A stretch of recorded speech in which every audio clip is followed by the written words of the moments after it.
Reliance 65 సంవత్సరాల క్రింద masala ingredients అమ్ముతూ మొదలైన ఈ కంపెనీ ఇవాళ 17 లక్షల కోట్లకు పైగా వాల్యుయేషన్ ని కలిగి ఉంది. ఇవాళ Reliance company business oil, petrochemicals, digital services, retail, media and infrastructure ఈ అన్ని సెక్టార్స్ లో స్ప్రెడ్ అయి ఉంది. ఈ బిజినెసెస్ అన్నిటి నుండి రిలయన్స్ లాస్ట్ ఇయర్ 9,74,864 కోట్ల రూపాయల రెవెన్యూని జనరేట్ చేసింది. అయితే ఫ్రెండ్స్, ఇక్కడ రైజ్ అయ్యే క్వశ్చన్ ఏంటి అంటే రిలయన్స్ ఇంత రీచ్ ని ఎలా చూసింది, మిగతా కంపెనీస్ చేయనటువంటి పనులను రిలయన్స్ ఏం చేసింది, అండ్ ఈ స్థాయికి రీచ్ అవ్వడానికి రిలయన్స్ ఎలాంటి స్ట్రాటజీస్ ని అడాప్ట్ చేసుకుంది, అండ్ మోస్ట్ ఇంపార్టెంట్లీ ఎలాంటి బిజినెస్ లెసన్స్ ని మనం ఈ కేస్ స్టడీ నుండి నేర్చుకోవచ్చో తెలుసుకుందాం. మరి ఇంకెందుకు ఆలస్యం, let's start our today's episode. ఈ స్టోరీ 1957లో మొదలైంది. ఎప్పుడైతే ధీరుభాయ్ అంబానీ యామిన్ నుంచి ఇండియాకి రిటర్న్ అయ్యాడో అప్పుడు. ఇండియాకి వచ్చిన తర్వాత యామిన్లో ఎర్న్ చేసిన మనీతో ఇక్కడ ట్రేడింగ్ బిజినెస్ని స్టార్ట్ చేశాడు. ఇది స్టార్ట్ చేసిన ఆ next year February 1958లో Dhirubhai Ambani ఒక 500 స్క్వేర్ ఫీట్స్లో చిన్న షాప్ ఒకటి ఓపెన్ చేశాడు. ఇది ముంబైలోని మస్జిద్ మండర్లో ఓపెన్ చేయడం జరిగింది. ఇదే రిలయన్స్ కమర్షియల్ కార్పొరేషన్ యొక్క మొదటి ఆఫీస్ అని చెప్పొచ్చు. ఇక్కడే మసాలా ఇంగ్రీడియంట్స్ బిజినెస్ ని స్టార్ట్ చేశారు. మసాలా ట్రేడింగ్ బిజినెస్ బాగానే వెళ్తుంది. అయితే 1961లో ధీరుభాయ్ అంబానీ నూలు ఉంటుంది కదా, అదే పాలిస్టర్ థ్రెడ్స్ ఉంటాయి కదా, ఆ బిజినెస్ ర్యాపిడ్లీ గ్రో అవుతుంది అని నోటీస్ చేశాడు. ఇక ఆ బిజినెస్ లోకి కూడా ఎంటర్ అయ్యాడు. ఇక్కడి నుండి ధీరుభాయ్ అంబానీ బిజినెస్ ని క్వైట్ అగ్రెసివ్ గా ఎక్స్పాండ్ చేయడం స్టార్ట్ చేశాడు.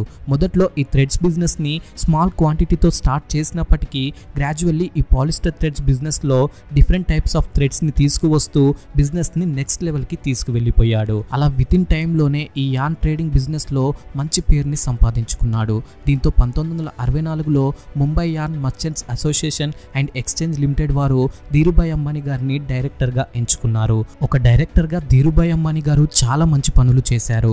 ఈ ట్రేడింగ్ లో కాస్త ట్రాన్స్పరెన్సీ లేకపోవడాన్ని నోటీస్ చేసిన అతను ట్రేడింగ్ లో transparent policies and many regulations ని తీసుకువచ్చాడు.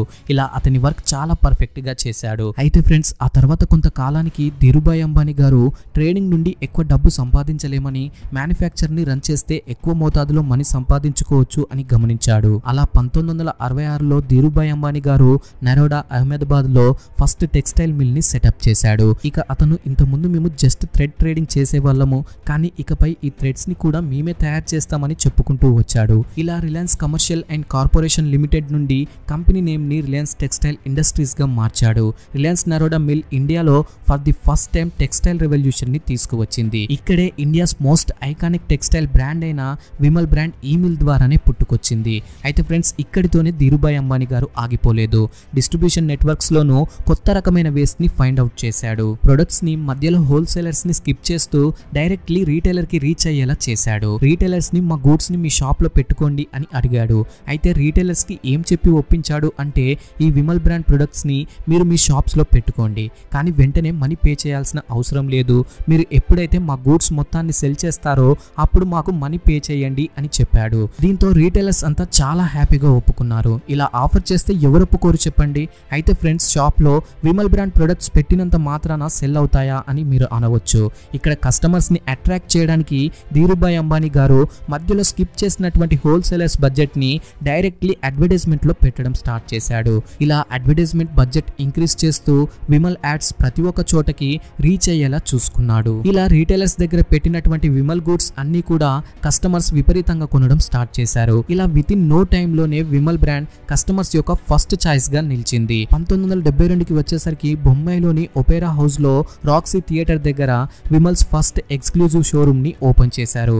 ఇంత రీచ్ రావడానికి, ఇంకా విత్ ఇన్ నో టైమ్ లోనే ఇంత సక్సెస్ అవ్వడానికి కారణం ధీరుభాయ్ అంబానీ గారు మొదటి నుండే ప్రొడక్ట్ యొక్క క్వాలిటీపై చాలా కేర్ తీసుకునేవాడు. 1975లో వరల్డ్ బ్యాంక్ నుండి ఒక టీం రిలయన్స్ టెక్స్టైల్స్ మిల్స్ ని చూడడానికి వచ్చింది.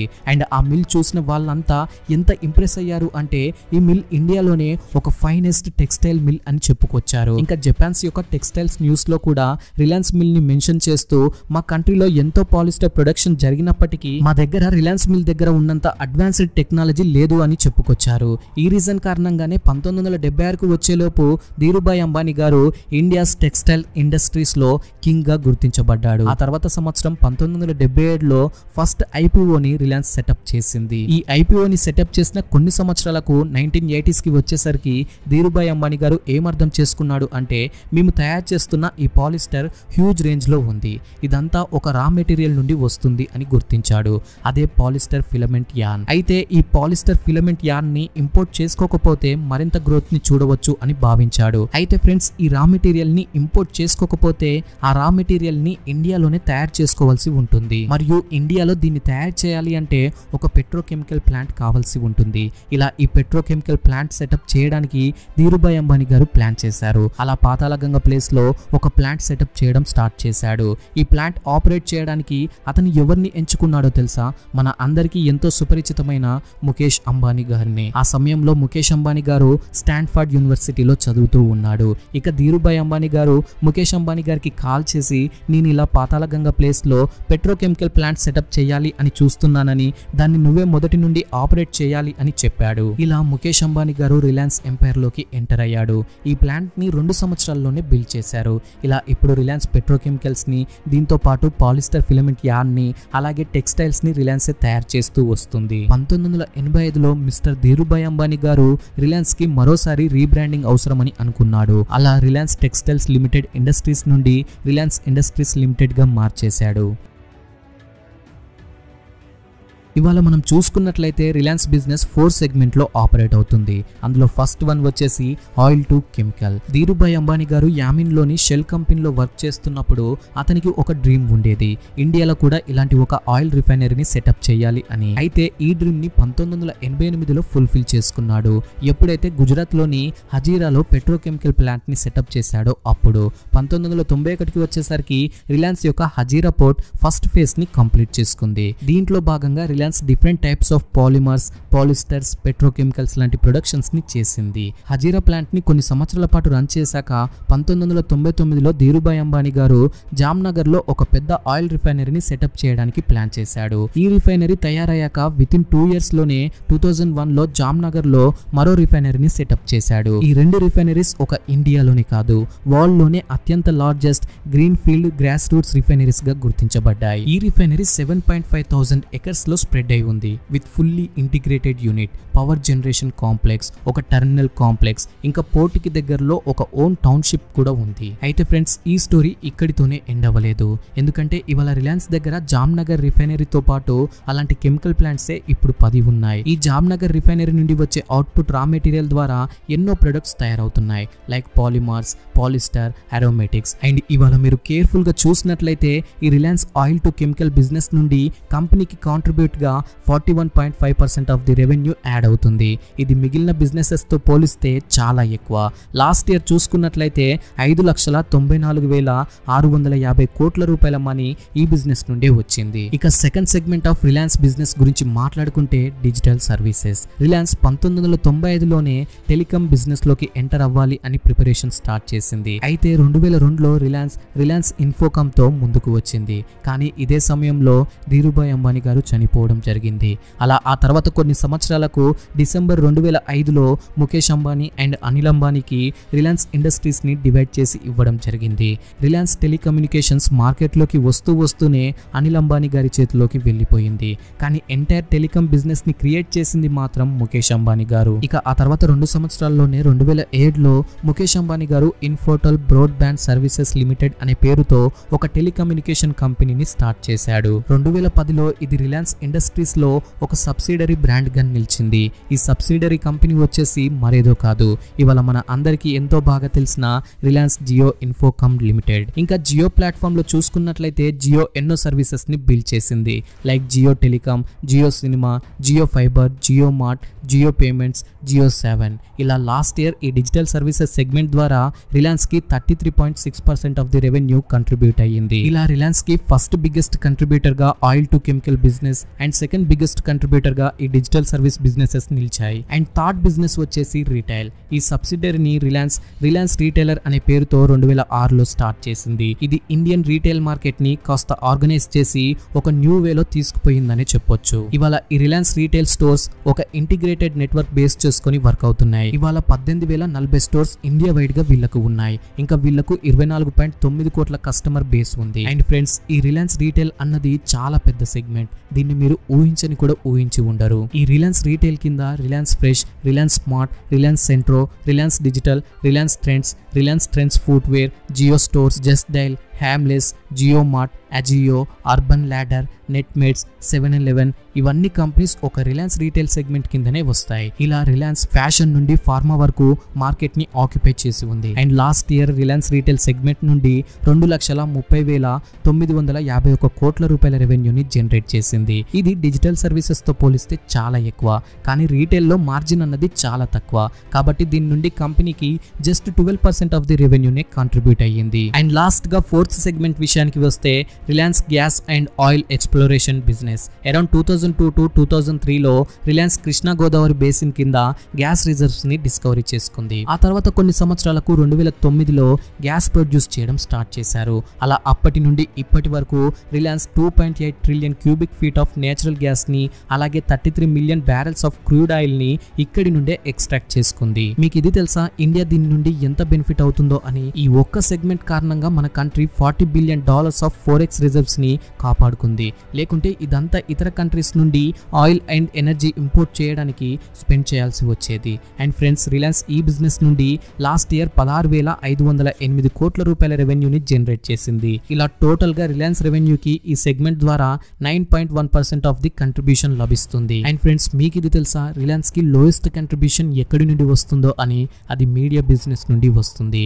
6,223 కోట్ల రూపాయల revenue, approximately 3.8% of the contribution Reliance కి ఈ మీడియా ద్వారా వస్తుంది. ఈ మీడియా బిజినెస్ కిందికి CNBC, money control, Colors entertainment, Voot ఇవన్నీ వస్తాయి. అండ్ ఫ్రెండ్స్, ఇక్కడ రైజ్ అయ్యే క్వశ్చన్ ఏంటి అంటే, రిలయన్స్ కి ఇంత ఎక్స్పాన్షన్ చేయడానికి ఎలా సాధ్యపడింది? అండ్ మోస్ట్ ఇంపార్టెంట్లీ, ఎలాంటి బిజినెస్ స్ట్రాటజీస్ ని రిలయన్స్ ప్లే చేసింది? చూడండి, ఇక్కడ రిలయన్స్ 2 బిజినెస్ స్ట్రాటజీస్ ని యూజ్ చేసింది. అవే ఇంత పెద్ద ఎంపైర్ ని బిల్డ్ చేయడానికి ఉపయోగపడ్డాయి. అందులో ఫస్ట్ వన్ వచ్చేసి వర్టికల్ ఇంటిగ్రేషన్. మీరు ఈ రిలయన్స్ ఎక్స్పాన్షన్ స్టోరీని మొదటి నుండి కేర్ఫుల్ గా చూసుకున్నట్లయితే మీరు రిలయన్స్ ఇంప్లిమెంట్ చేసిన ఈ వర్టికల్ ఇంటిగ్రేషన్ ని క్లియర్ గా చూడవచ్చు. మొదట్లో స్పైసెస్ సేల్ చేస్తూ ఉండి ఆ తర్వాత గ్రాడ్యువల్ గా ఎక్స్పోర్టింగ్ చేయడం స్టార్ట్ చేసింది. ఆ తర్వాత ట్రేడింగ్ బిజినెస్ స్టార్ట్ చేసి అలా గ్రాడ్యువల్ గా టెక్స్టైల్ మిల్ ఓపెన్ చేయడం చేసింది. అలా ఇప్పుడు మేమే థ్రెడ్స్ తయారు చేస్తున్నాం అని చెప్పుకుంటూ వచ్చి ఇలా వెంటనే విమల్ అనే బ్రాండ్ ని లాంచ్ చేశారు. ఇలా ఒక చైన్ ప్రాసెస్ లో రిలయన్స్ ఇండస్ట్రీస్ మొదటగా సింథటిక్ ఫైబర్ తయారు చేస్తూ పెట్రోకెమికల్ లోకి ఎంటర్ అయ్యింది.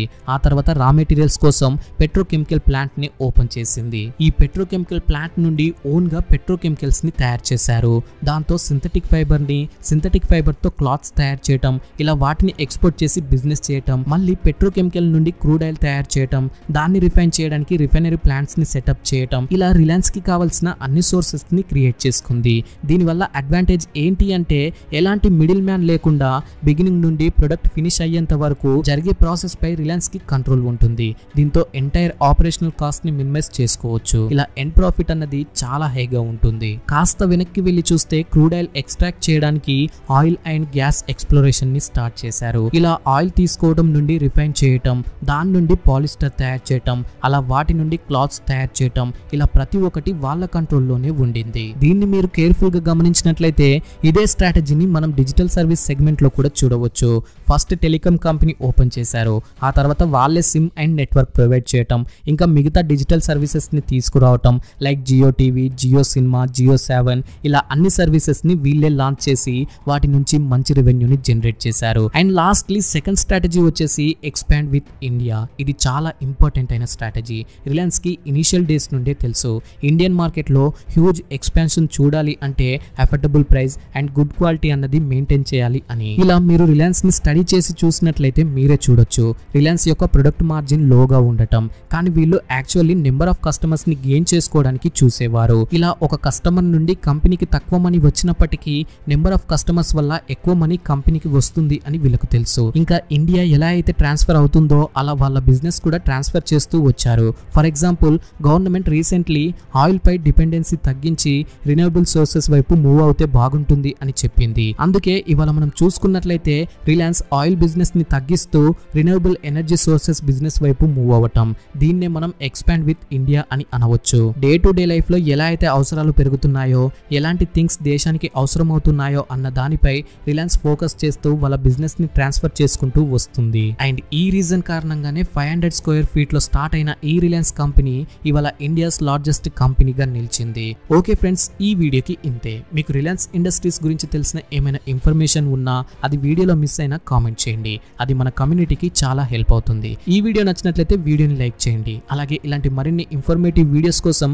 ఛానల్ కి సబ్స్క్రైబ్ చేసుకోండి. Thank you for watching.